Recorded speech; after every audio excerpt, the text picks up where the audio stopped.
rapidement, je me présente, je m'appelle Marie Guido. Je suis cofondatrice de l'ADS, de Nouvelle Voie Socialiste. Je suis depuis, hélas, de nombreuses années, je dis hélas, ça veut dire que je n'ai pas 25 ans, dans le monde associatif et politique. Donc, on est là ce soir pour parler de Nouvelle Voie Socialiste. Alors, très rapidement, qu'est-ce que nous sommes? Nous sommes une association dont l'objectif est de promouvoir les idées, les analyses et les propositions pour construire ensemble un nouveau modèle de développement économique et social. Et je pense que nous allons besoin. Pour aller plus vite et plus loin ensemble, on va s'appuyer sur un certain nombre de fondamentaux que je rappelle très brièvement puisque ils ne sont pas complètement au centre de notre débat d'aujourd'hui. Donc c'est la transition écologique, l'Europe, essayer de créer une Europe qui est à la fois sociale, démocratique et j'irais même dire méditerranéenne, mais ça c'était des engagements peut-être plus personnels. Un nouveau modèle de développement et une démocratie sociale, militante et bien sûr citoyenne. Alors pour contribuer à ce débat citoyen, nous allons donc travailler sur ce dont je viens de parler. Et surtout, ce qui est très important pour nous, qui sommes là ce soir, c'est pour participer à l'action politique en défendant nos valeurs, nos analyses, et faire des propositions à l'intérieur et à l'extérieur, en l'occurrence du Parti Socialiste. Mais ce qui est extrêmement important, c'est s'ouvrir et ouvrir nos débats à tous les sympathisants de gauche qui ont envie d'être autre chose que nous sommes le jour. Notre cadre de réflexion donc est ouvert à tous, et en tant qu'héritier de Stéphane Hessel, nous sommes révoltés bien sûr par la situation actuelle que malheureusement des milliers de Français vivent, mais nous sommes extrêmement confiants, ce qui explique que nous sommes là ce soir, dans l'intelligence créative que nous mettons au centre de nos débats et surtout de nos actions. En prenant l'exemple de cette première rencontre, ce soir, nous sommes donc entourés d'hommes d'entreprise sur un sujet qui est quand même un sujet important et très interrogatif. Donc, quelle voie pour les entreprises? Une voie sociale libérale, une voie démocratique, une voie socialiste.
on est au cœur de la réalité du concret.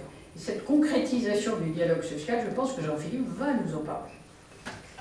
Pas du tout. Mais je vais un peu, pas répondre, mais finalement montrer que par une autre approche, on n'est pas si éloigné. Puisque la question que vous m'avez posée, c'est l'État et l'entreprise. Donc, j'essayais d'avoir en effet une approche un peu, comment dire, un peu impressionniste de l'État et de l'entreprise par rapport à mon expérience. Alors, mon expérience, c'est quoi? C'est d'abord une expérience d'un cadre d'une entreprise à l'origine publique et quand j'en suis parti, très privée. C'est une expérience d'une gestion de filiale, donc d'une PME dans une très grande entreprise.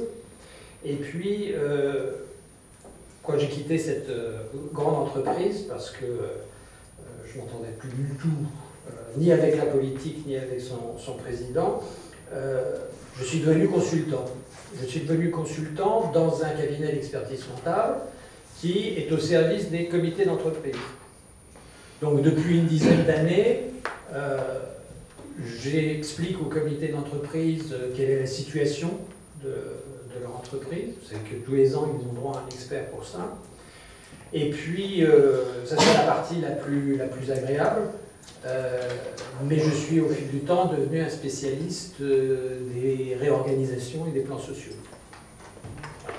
Par exemple, aujourd'hui, j'ai commencé ma journée dans une entreprise qui vend des câbles électriques, une grosse entreprise industrielle, et je l'ai fini dans une association qui s'appelle AIDE, donc lutte contre le sida, et qui ont comme point commun d'avoir chacune un plan social.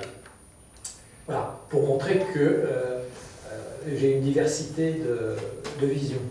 Je complète cette vision, j'ai été pendant une dizaine d'années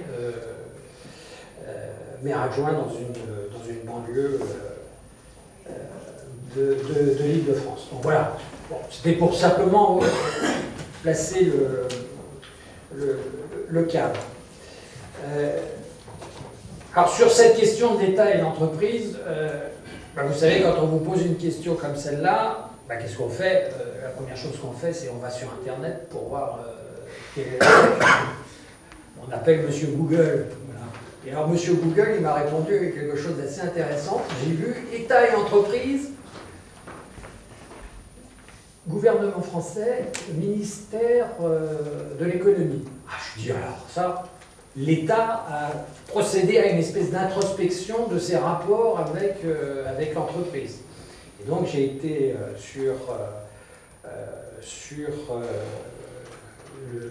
le site et j'ai vu comment l'État s'imagine perçu par l'entreprise ou s'imagine agir pour l'entreprise. Et donc je vous livre cette introspection. Donc, premièrement, l'État comme garant du bon fonctionnement des affaires économiques en fixant un cadre juridique, donc droit de propriété, droit des contrats, droit du travail. C'est très classique. Et puis, tout de suite, comme on a dit ce que l'État faisait pour les entreprises, quelles sont les obligations des entreprises vis-à-vis de l'État? Alors, premièrement, la protection des salariés, les normes d'hygiène et de sécurité, la publication d'informations comptables et financières et, comme c'est Bercy, le paiement d'impôts et taxes. Ce qui est sympa, parce que c'est vrai que, grosso modo, l'entreprise, en impôts et taxes, paye à peu près 100 milliards au budget de l'État, hein, sur à peu près 500 milliards de perception d'impôts et de taxes. Donc, vous voyez, donc, pour les obligations des entreprises, c'est l'État s'imagine protecteur des salariés. Dialogue social.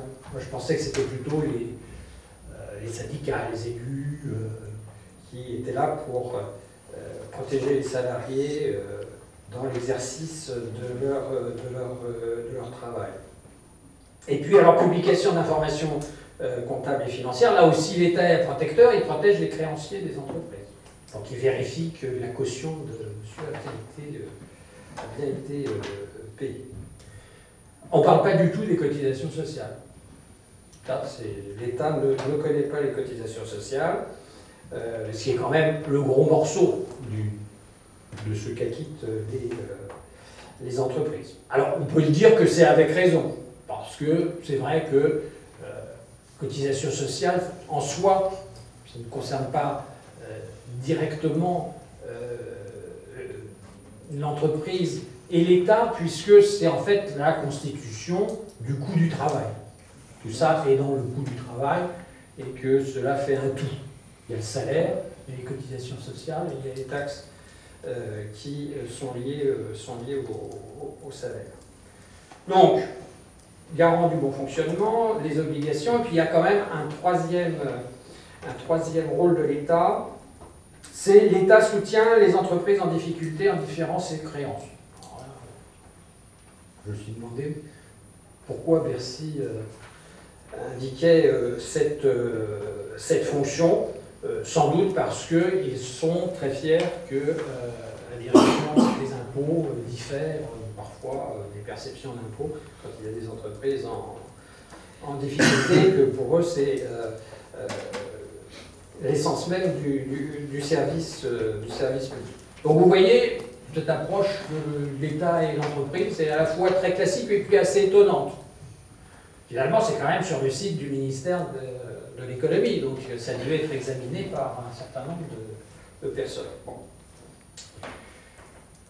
Alors, la deuxième question que je me suis posée, c'est de l'approche économique.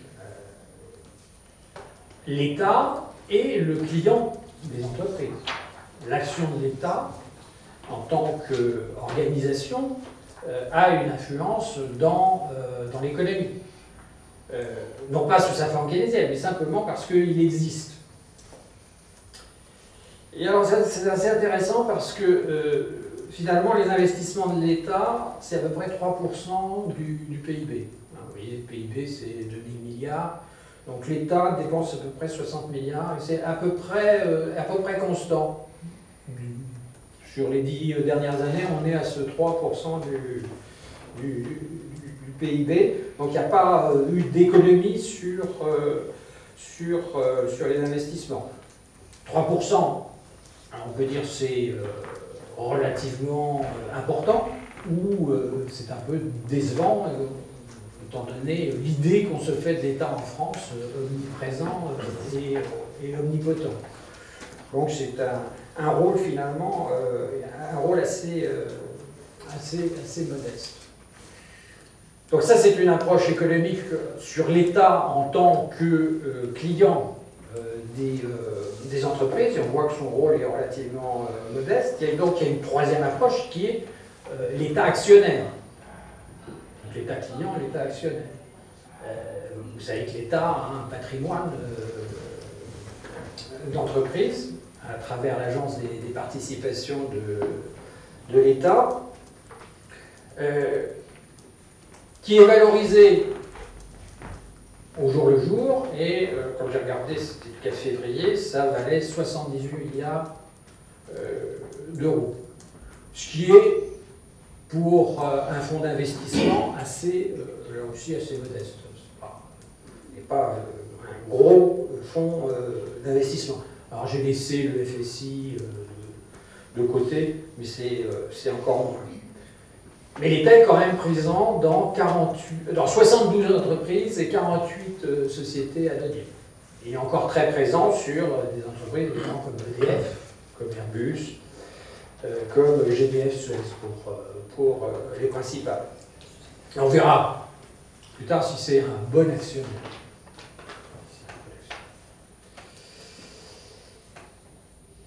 Autre approche, et ça sera la dernière, c'est une étude sur la formation des grands patrons.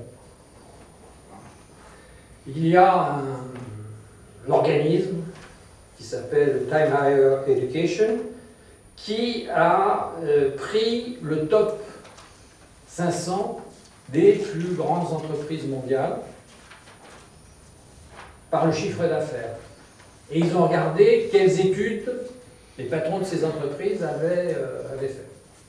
Et alors là, évidemment, la première, c'est Harvard. Bon, pour ça, on s'y attendait.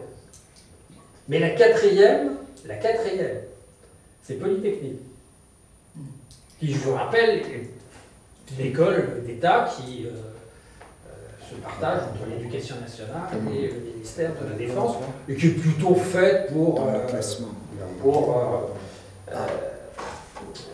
former des ingénieurs, et d'ailleurs plutôt des chercheurs que des ingénieurs. J'espère qu'il n'y a pas de polytechniciens dans la salle. Je dirais plutôt des ingénieurs que des chercheurs. Mais... Et là, aujourd'hui, ça prend des financiers qui vont à l'envers.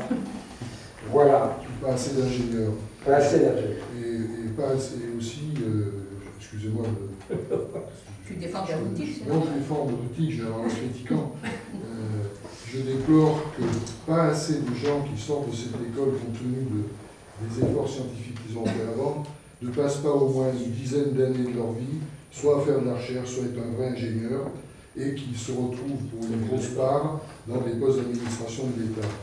Et ça, je pense que c'est mauvais. En ce qui me concerne, je n'ai pas suivi ça. Je suis parti dans une entreprise en construire des ponts sur le terrain. Mais je trouve que ça serait assez logique et peut-être que ça serait valoriser mieux ses études et ses capacités. Je vous laisse. Très bonne intervention. La cinquième, c'est HEC, donc ça, c'est assez normal. C'est pour ça. Les chiffres français. Non. Parce qu'après, il y a une grande dispersion. Là, c'est une grande concentration, en fait. C'est comme ça qu'il faut le lire. Ça veut dire qu'en France, sur les entreprises françaises et quelques entreprises internationales, c'est très concentré sur les 3 écoles.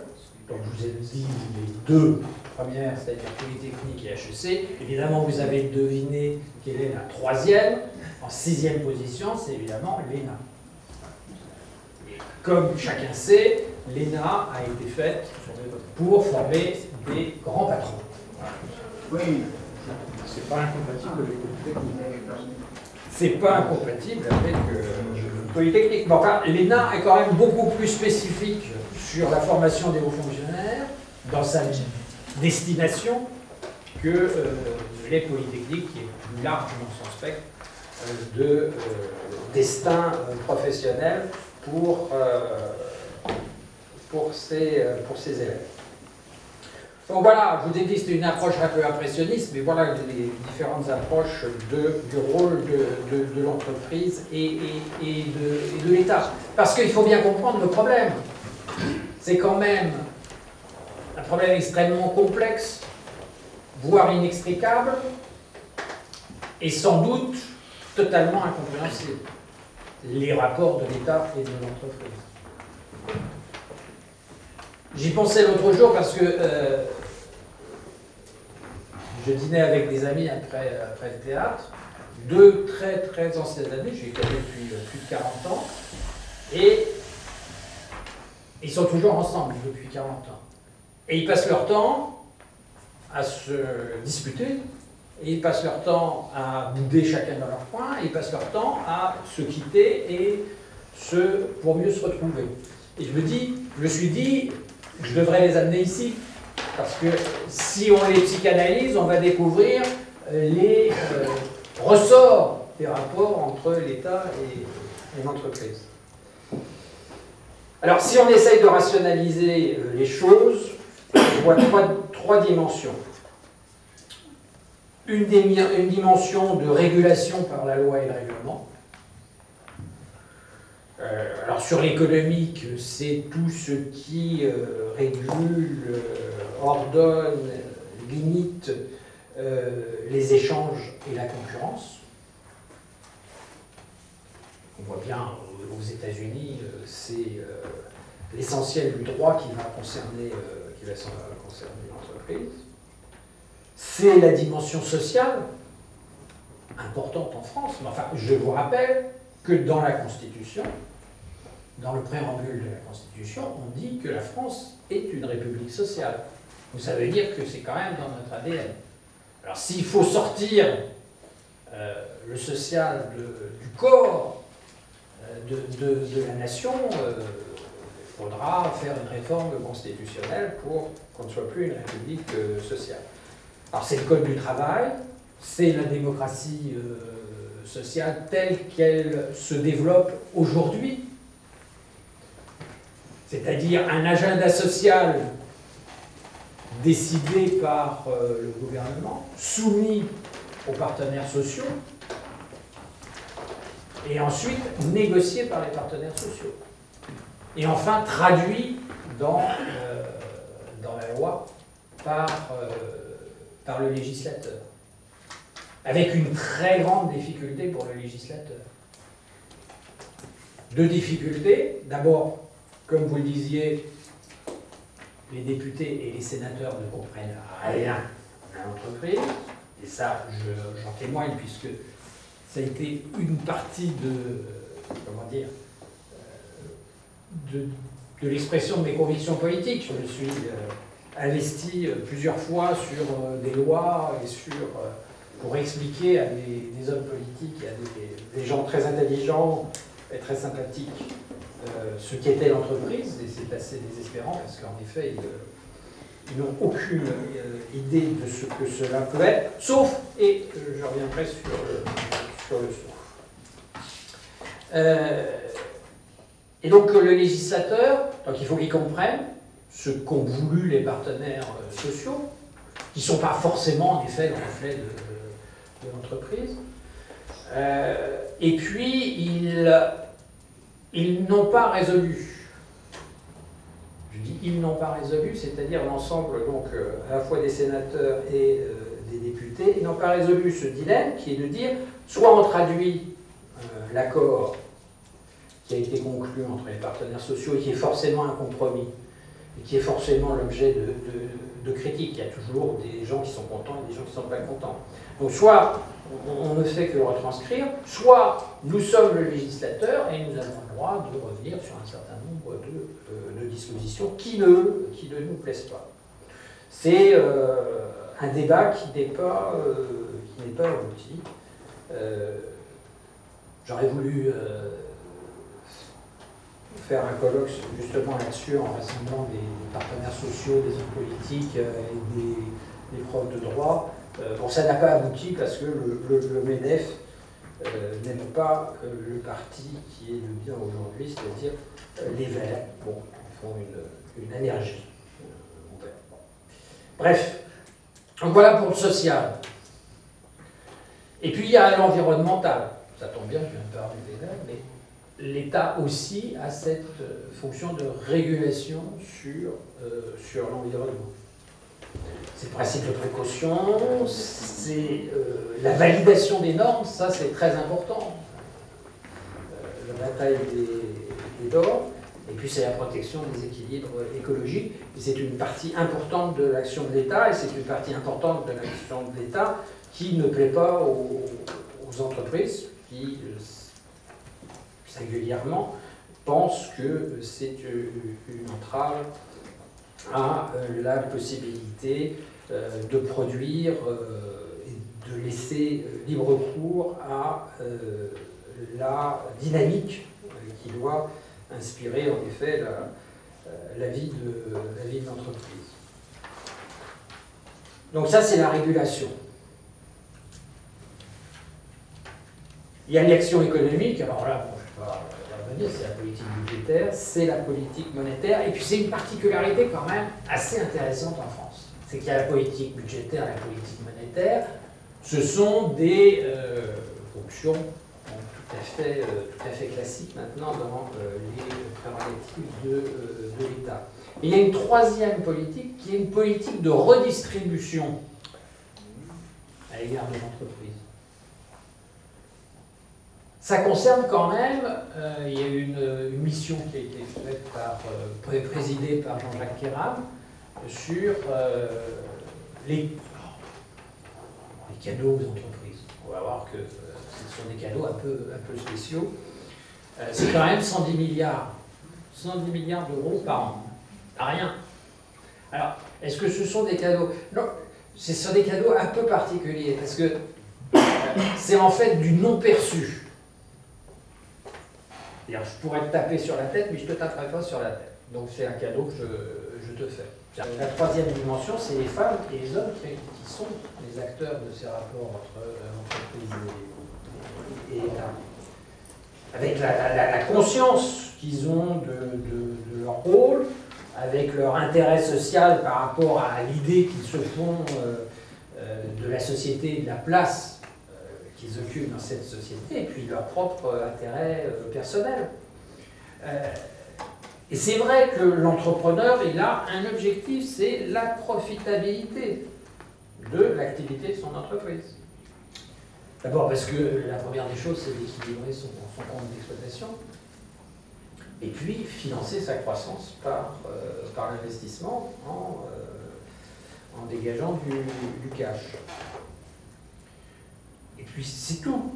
C'est ça l'objet de l'entreprise, et c'est ni bien, ni mal. C'est la fonction de l'entreprise.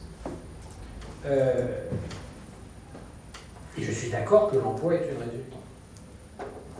Puis il y a le fonctionnaire, et c'est vrai que nos fonctionnaires croient encore au service public. Ils ne savent plus très bien quel service, et ils ne savent plus très bien quel public, mais il y a encore un fort ancrage dans cette croyance. Bah, pas que, hein. Et puis, moi j'y crois toujours. Hein. Et puis il y a l'homme politique, alors qui sait très bien gérer. Il sait très bien gérer le capital, sauf que son capital, c'est un capital de voix pour sa réélection. Et que là aussi,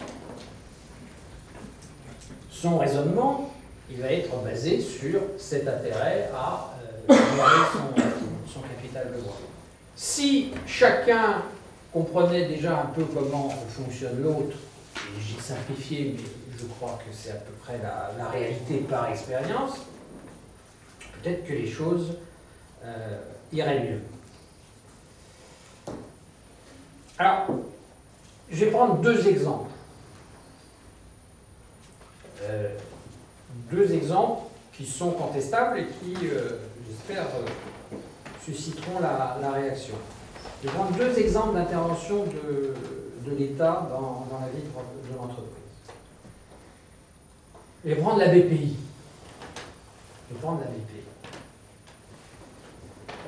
Il se trouve que je suis intervenu à la Caisse des dépôts et que j'ai aussi pratiqué de la reconstruction économique de territoire, et donc j'ai pratiqué OSEO.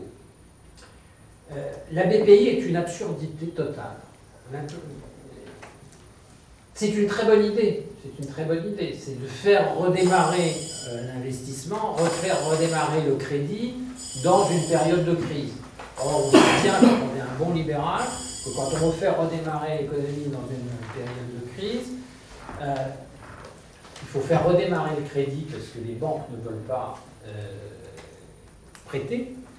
Et donc il faut artificiellement faire repartir le crédit pour pouvoir financer l'investissement et pour pouvoir financer le fonctionnement de l'entreprise. Et puis, il faut flexibiliser les salaires. Ça, c'est une autre histoire, la flexibilité des salaires.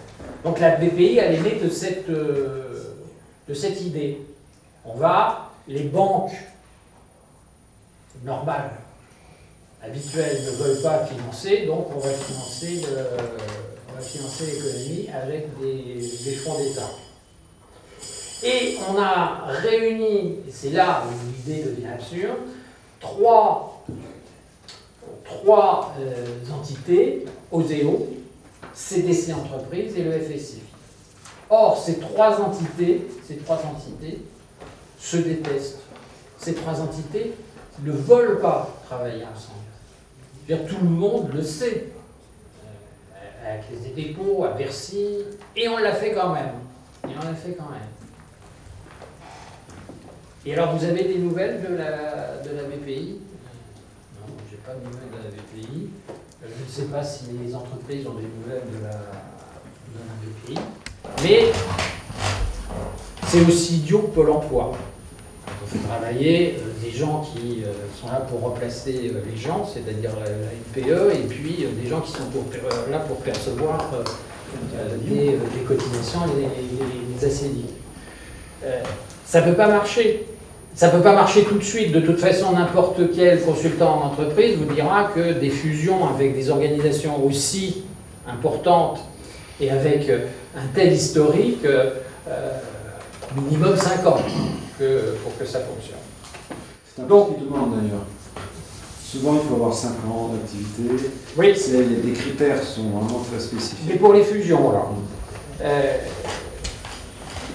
Donc la question, c'est pas de savoir si ça marche, c'est de savoir pourquoi on a créé cette absurdité. Puis mon deuxième exemple, c'est le ministère du redressement, du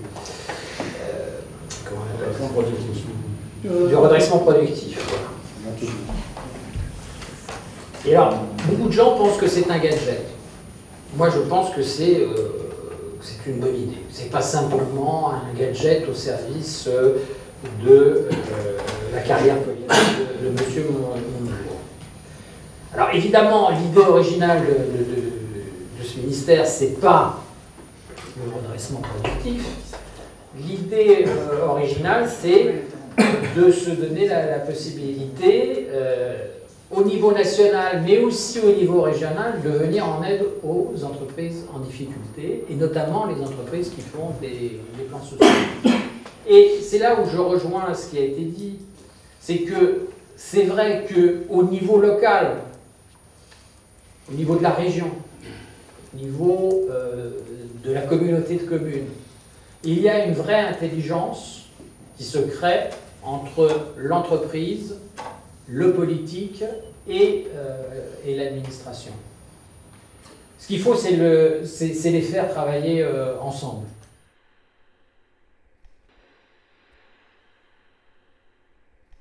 Oui, merci Marie.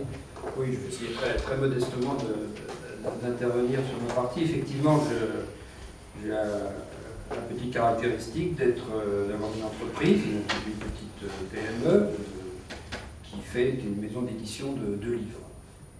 Donc et j'ai toujours travaillé dans le privé. Toute ma vie professionnelle s'est faite dans le privé.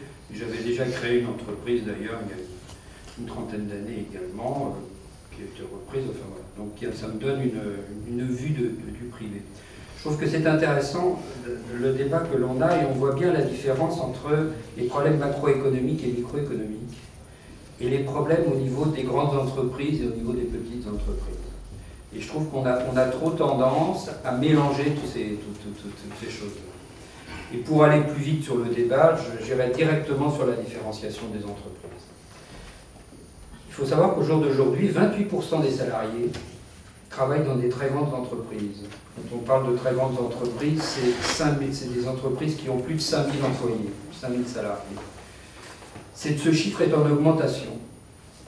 Et on voit bien d'ailleurs que dans le niveau de l'économie, on a, et c'est très proprement français d'ailleurs, on a ce qui se constitue des oligopoles en fait. Notre structure économique, contrairement à l'Allemagne d'ailleurs, notre structure économique tourne complètement autour de quelques très grands groupes d'entreprises. Je parle des sociétés mères et des filiales évidemment, qui regroupent à peu près 30% des salariés, ce qui est évidemment un poste très important. Et en même temps, si on était dans un libéralisme, je vais faire juste un peu de macroéconomie quelques secondes, c'est que si on était dans un vrai libéralisme, il ne devrait pas se produire ce genre de phénomène. Ça me rappelle un livre que j'avais lu il y a longtemps qui s'appelle de John Kenneth Galbraith sur les oligopoles. C'est pas vraiment sur les oligopoles. Et il ne devrait pas y avoir ce phénomène-là, parce que la concurrence devrait auto-réguler un peu les regroupements d'entreprises, quelque part. J'exagère évidemment le raisonnement, c'est pour aller plus rapidement. Or, on se trouve sur le fait qu'on est complètement sur des entreprises à deux vitesses. Il y a les oligopoles, les très grandes entreprises, à mon sens, sur lequel il faudrait avoir une politique spécifique. Il faut voir d'ailleurs que les IS, entre parenthèses, payés par les grandes entreprises, l'IS réel, je parle, est de l'ordre de 10%. Pour les PME, l'IS réel est de 33%, et en ce moment, on demande un effort de solidarité spécifique qui peut l'amener à 38%. Donc on voit qu'on a des grandes entreprises qui bénéficient d'une situation, c'est très français, hein, je le redis, parce qu'en Allemagne c'est une structure complètement différente, M. Prode, à côté de moi, doit bien le connaître aussi. Et quand on parle de l'entreprise, pour moi ça ne tient pas la route. Au niveau des grands groupes, il y a une vraie politique de dividendes non réinvestis dans l'entreprise. Il faut absolument agir à ce niveau-là. Il y a énormément de dividendes qui sont perçus uniquement dans la logique de rémunération du coût du capital. Et ça représente des sommes folles et qui ne revont pas dans l'entreprise, soit au niveau des salaires, soit au niveau des investissements. Je ne parle pas des salaires exorbitants de certains dirigeants, où il y aurait aussi des trucs à dire. Et moi, je voudrais mettre au niveau des grandes entreprises quelque chose sur lequel on devrait agir, c'est sur la RSE, c'est-à-dire sur la responsabilité sociale et environnementale. Quand il y a des grands groupes comme ça, qui deviennent des grands groupes mondiaux, les choix qu'ils sont amenés à faire ont des incidences dans les pays où ils travaillent, sur les populations où ils travaillent, sur la façon de travailler. Je ne parle même pas de l'exploitation, entre guillemets, dans certains pays en voie de développement, etc. Mais il y aurait toute une logique de responsabilité sociale d'entreprise à mettre. Et là, je pense sincèrement qu'on voit bien que la structure économique ne s'autorégule pas à ce niveau-là, et il faut la réguler. Et d'ailleurs, je constate que, paradoxalement, aux États-Unis, il y a des règles qui sont quelque part mieux développées en France et en Europe sur ce problème de responsabilité. Donc là, j'aurais tendance à dire, régulons, parce qu'il y a besoin de réguler, dans la mesure où on est dans une inégalité. On parle d'inégalité sociale, on parle d'inégalité salariale, on peut parler d'inégalité entrepreneuriale. Et de l'autre côté, et là je ferai après le lien sur le pacte de responsabilité actuellement mené par le Parti socialiste, il y a les PME, qui sont en quantité, donc 3 millions, je crois, monsieur, 2,9 millions, qui représentent donc 70% des salariés, et c'est là où il y a la création d'emplois. Et c'est là où il faut encourager d'entreprises, les accompagner, ne pas les contraindre, les aider dans leur trésorerie. Il y a souvent des problèmes de trésorerie, de besoin de financement, de BFR, comme on dit. Stabiliser la fiscalité, éviter que ça change sans arrêt. Restaurer la confiance au niveau des PME. Moi, je dis tout le temps, très modestement, j'aurais pu d'ailleurs une autre expression, il faut que la France soit un pays d'entrepreneurs. Et la France deviendra un pays d'entrepreneurs si on sait développer les PME, les TPE, qui deviennent PME, qui deviennent ETI, qui quand elles sont ETI sont dans une zone de fragilité majeure, parce qu'en bonne croissance, mais très fragile. Voilà, concentrons-nous sur ça. Et puis je vais être très rapide, donc je vais terminer sur un dernier point, c'est faire le lien sur le pacte de responsabilité. Et hier, il y a eu un séminaire PS avec le gouvernement, Parti socialiste avec le gouvernement, et il y a eu une vraie volonté, ça a été présenté d'ailleurs par le président du Conseil régional de Haute-Normandie et des Pays de Loire, et d'avoir justement, en montrant des exemples concrets, tout ce que les régions peuvent faire pour aider les TPE, les PME, accompagner des projets, accompagner des créateurs, etc., etc. Sur le papier, en tout cas, il y a une véritable volonté d'aller dans ce sens-là. Et le domaine des négociations. Alors, il a été beaucoup discuté de négociations par branche et de négociations par entreprise. À mon avis, l'un ne s'oppose pas à l'autre. Mais je pense qu'il faut qu'on développe absolument cette république contractuelle, comme le dit beaucoup le Premier ministre. C'est vrai que malheureusement, nos hommes et femmes politiques viennent peu du privé, connaissent peu l'entreprise, et que le dialogue n'est pas facile, mais sur le papier, il y a une volonté contractuelle. Donc je dirais, autant il faut qu'il y ait une vraie régulation au niveau des grands groupes, autant je pense qu'il faut donner de la liberté, de l'espace et de la confiance au niveau des entreprises. Je terminerai sur un dernier point. Je pense que, quelque part, on constate quand même une très mauvaise répartition du travail. Vous avez 6 millions de gens qui sont dans la précarité absolue, et vous avez, grosso modo, la population active est de l'ordre de 26 à 27 millions. Donc il y a d'autres personnes qui, eux, travaillent beaucoup. On peut penser quand même qu'en répartissant un peu mieux le travail, peut-être en faisant des accompagnements, disons, des entreprises, on permettrait quand même de résoudre en partie, enfin moi j'y suis en tout cas très favorable, le chômage de masse et la précarité de masse. Mais c'est vrai que cette discussion-là ne peut se faire que par branche et par entreprise, et qu'il ne faut pas le faire dans le cadre d'une loi cadre qui s'applique de façon souvent bête et contraignante. Voilà, je n'irai pas plus loin, le reste, c'est dans le débat. Juste une question avant de passer la main à notre invité. Tu as dit, tu as les chiffres, a priori, tu dis que 30% donc, des salariés sont concentrés dans les grands groupes, c'est ça, oui. 70% dans les PME. Est-ce que tu connais la part, le pourcentage des PME qui sont liés par un rapport de sous-traitance à leur donneur d'ordre? Alors là, quand je parle de PME, justement, tout ce qui est sous-traitance est considéré comme une PME indépendante.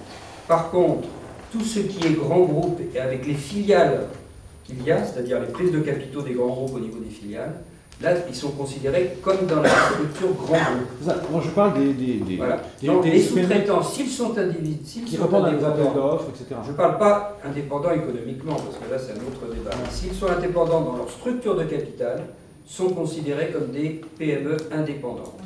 Donc, les sous-traitants font partie de la catégorie PME. Mais par contre, les sous-traitants qui ne sont pas indépendants de la société mère dans leur capital sont considérés comme dans le grand groupe. Donc, quelle est la part? Quelle est la part de ce que c'est les chiffres que je t'ai donnés. Est-ce que tu connais la part des PME? Les chiffres que je t'ai donnés sont sur cette logique intellectuelle-là.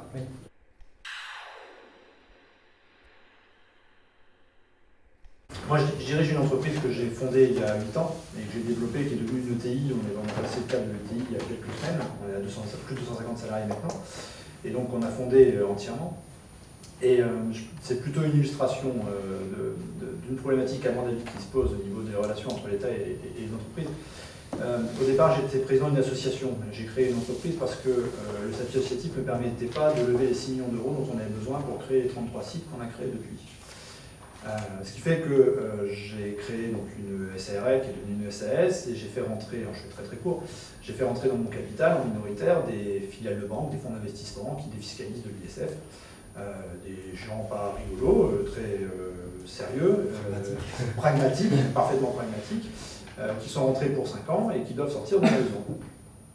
Sauf que ma problématique, c'est que à partir de dans 2 ans, a priori, on a dépassé la taille nécessitant de faire de l'investissement. C'est-à-dire qu'on peut continuer à se développer, et c'est intéressant de continuer à le faire, et c'est un peu l'essence même d'une entreprise de pouvoir continuer à se développer si elle le peut, mais on risque d'y être contraint parce qu'aujourd'hui, il n'existe pas de solution permettant de sortir des actionnaires.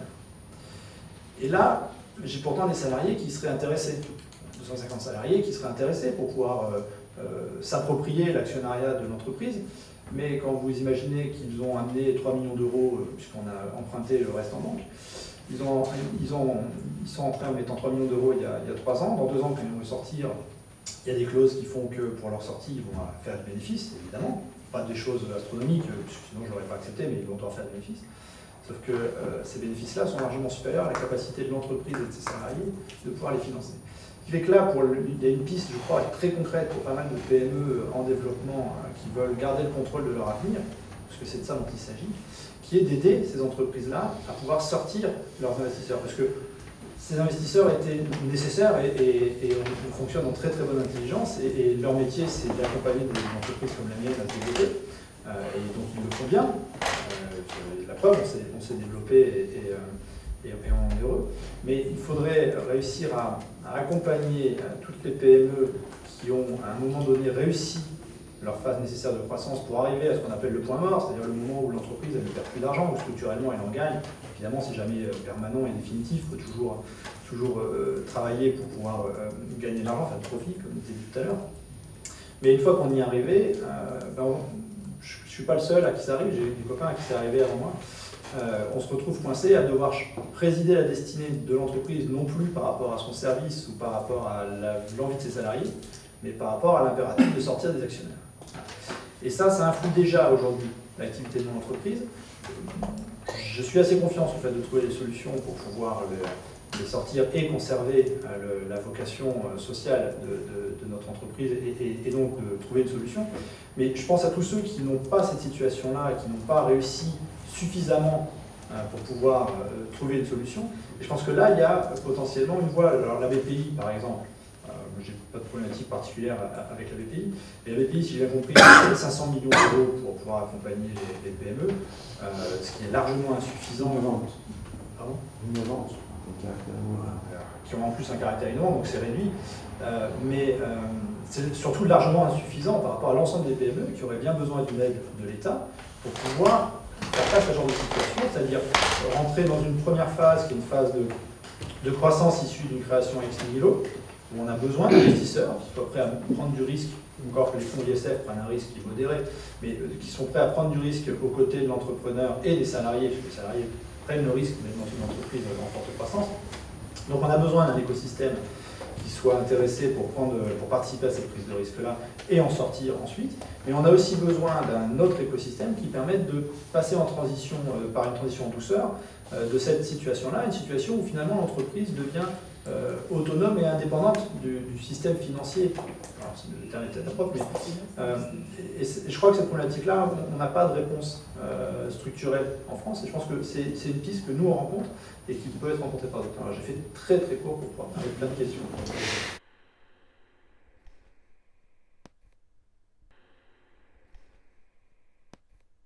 Je voudrais juste revenir sur quelque chose. Tout le monde est d'accord, tout le monde est d'accord. L'entreprise, d'accord, elle est faite pour le profit, mais elle est faite d'abord aussi pour créer du bien-être, du mieux vivre, et j'ajoute la solidarité. Or, que ce soit, comme tu l'as rappelé, sur l'ensemble des obligations, des dimensions, on a parlé des patrons qui sont tous entrepreneurs et responsables, les autres, qu'est-ce qu'ils viennent, je ne sais pas. On a parlé de l'État qui se veut responsable aussi, mais on sait bien toutes les choses qu'il y a. On n'a pas beaucoup parlé des syndicats qui font comme un rôle. On a un peu parlé des collectivités, et puis il y a un absent complet, le citoyen. Le citoyen, le salarié, citoyen, rémunéré ou pas. Salarié ou pas. Parce que dans cette grande organisation de la société qui se fait avec des patrons, l'État, des collectivités territoriales et autres, il y a quand même un élément qui est important, c'est qu'il y a des gens qui vivent et qui, eux, veulent effectivement mieux vivre, avec un mieux-être et solidairement. Et on leur demande très peu leur avis, surtout dans l'entreprise. Il n'est pas question de faire des interrogations des salariés dans les entreprises, et j'irais même dans les PME. Et ça me gêne parce que une grande partie du blocage, et surtout de ce qu'on est en train de voir en ce moment, c'est-à-dire tous ces mouvements vers les extrêmes, etc., viennent du fait parce qu'ils n'ont pas l'occasion de se prononcer, ils n'ont pas l'occasion de dire ce qu'ils ont envie, et du coup ils vont vers des gens qui leur promettent tout et merveilleux. Voilà, donc Je suis physicien et théoricien. moi il me semble qu'il y a un aspect qui trouble la discussion, c'est que certains ont des visions microéconomiques et d'autres des visions macroéconomiques. Et que finalement l'économie, c'est ni une vision microéconomique, ni une vision macroéconomique, c'est une organisation dans laquelle tous les niveaux sont importants. Et si on essaie de saisir l'organisation économique seulement au travers de son point de vue micro ou macro, de toute façon, on ne comprend rien et on agit mal. Donc déjà, c'est un premier point, et c'est un point théorique fort, parce que ça veut dire qu'une grosse partie des discussions qui ont lieu à l'heure actuelle sur l'organisation économique sont biaisées par des éléments théoriques fondamentaux. Donc ça, c'est le premier point. Et le deuxième point, mais qui concerne à la fois ce que vous avez dit et ce qu'a dit Rémi sur la question de transférer, du transfert de comment on sort les actionnaires qui ont participé à l'investissement au début d'une société en tant qu'aide à la création d'entreprise. Je voudrais poser la question qui est liée à la valeur des parts et surtout à la valeur finalement de la richesse produite par la société et qui en est responsable. C'est évident qu'au départ de la création d'activités, la mobilisation du capital est fondamentale et qu'elle est la condition sine qua non d'un démarrage d'activité. Il se trouve qu'au cours du développement de la production, la richesse produite par à la fois cette mobilisation du capital et le travail des gens permet de multiplier, d'augmenter la valeur globale du capital de la société. Or, quand on regarde bien, l'état de fait initial est un état de fait permanent. C'est-à-dire qu'on ne réévalue jamais, on ne réactualise jamais finalement la part de l'augmentation du capital initial, enfin l'augmentation des parts de société qui sont dues à la fois au travail ou au capital investi initial. Et il me semble que réfléchir à une répartition juste, c'est-à-dire qui tient compte de l'évolution temporelle de la responsabilité de chacun dans la valeur du capital, serait quelque chose qui serait de nature à régler ce problème. Et à régler un autre problème qui pour moi est important aussi, c'est le problème du rachat et du développement des grands groupes dont on parlait tout à l'heure, puisque la régulation capitaliste libérale ne marche pas. En ayant une espèce de capital fondant finalement de l'investissement initial, de l'achat des parts, on ne pourrait plus avoir des structures qui achètent à tour de bras des sociétés et qui ont une situation figée de la structure actionnariale qui est sans commune mesure avec le reflet de la création de richesse. Qu'est-ce qui fait? On a un deuxième plan social en 2 ans, mais des gros plans, hein, c'est plusieurs centaines de personnes, alors on fait des profits. On paye les meilleurs d'entre nous pour aller travailler à la concurrence. C'est ce qui se passe. Dans l'entreprise, c'est toujours les meilleurs qui s'en vont quand il y a des chèques à prendre. C'est les premiers à venir avec un projet, j'ai trouvé une embauche. Tant mieux pour eux. Le problème, c'est que là, on a 200 postes. La filière RH qui part en Roumanie. Vous avez vu ça dans un journal, vous? Ma femme travaille au Figaro. Je suis bien donné au journal du Figaro. Mais qui c'est un des principaux annonceurs de la presse française? C'est pas les banques, quand même. On achète beaucoup de publicité. Donc c'est un peu ce que j'avais envie de lui dire à ce monsieur, mais je voulais pas non plus lui gâcher parce que c'est un des interlocuteurs qu'on aimerait bien avoir, mais on est confronté à ces histoires de à Bangalore, en Inde. Mon patron va la semaine prochaine. Pour un salaire de 100, là-bas tu as un salaire de 33 avec une excellence technique de très très bons ingénieurs. Et en Inde, ils sont parfaitement francophones.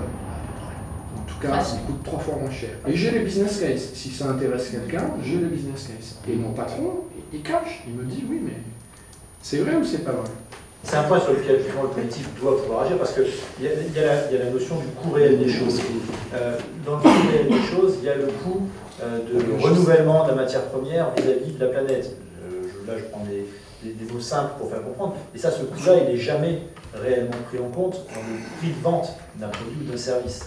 Ça, c'est un des exemples. Il y a le coût social qui n'est jamais pris non plus en compte. Et c'est là où le rôle de l'État vis-à-vis d'une entreprise est important. Et ce que tu disais était révélateur quand tu dis aujourd'hui, c'est ce monde financier-là qui décide.